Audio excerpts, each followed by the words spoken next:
الحمدللہ رب العالمین والصلاة والسلام علی رسولہ الکریم وعلی آلہ وصحبہ اجمعین ومن تبعہم بإحسان الی یوم الدین اما بعد۔ زراعت، کھیتی باڑی،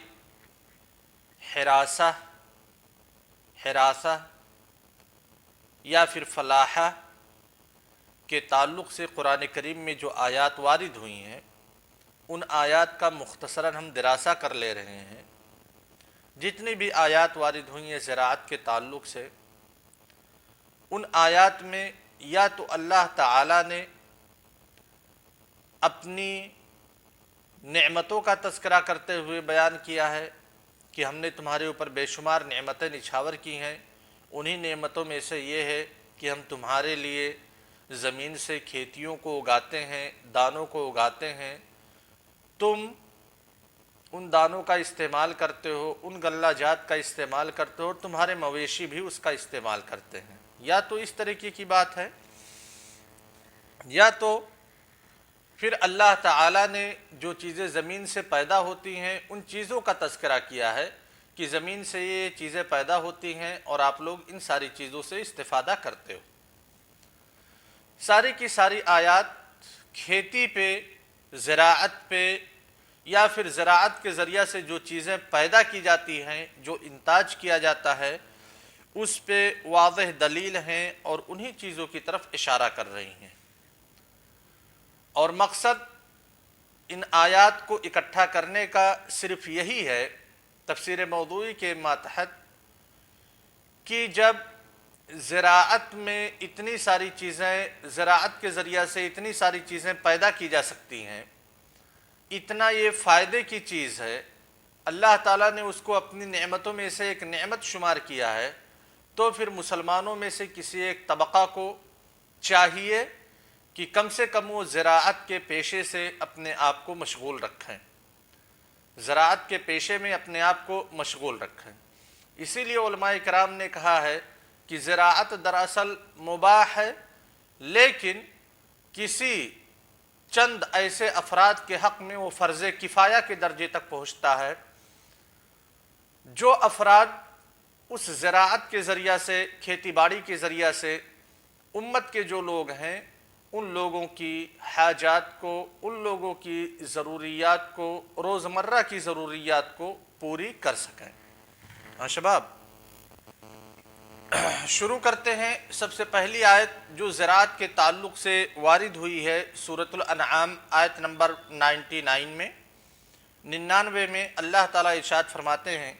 هو الذي انزل من السماء ماء فاخرجنا به نبات كل شيء فاخرجنا منه خضرا نخرج منه حبا متراكبا ومن النخل من طلعها قنوان دانية وجنات من اعناب والزيتون والرمان مشتبها وغير متشابه انظروا الى ثمره اذا اثمر وينعه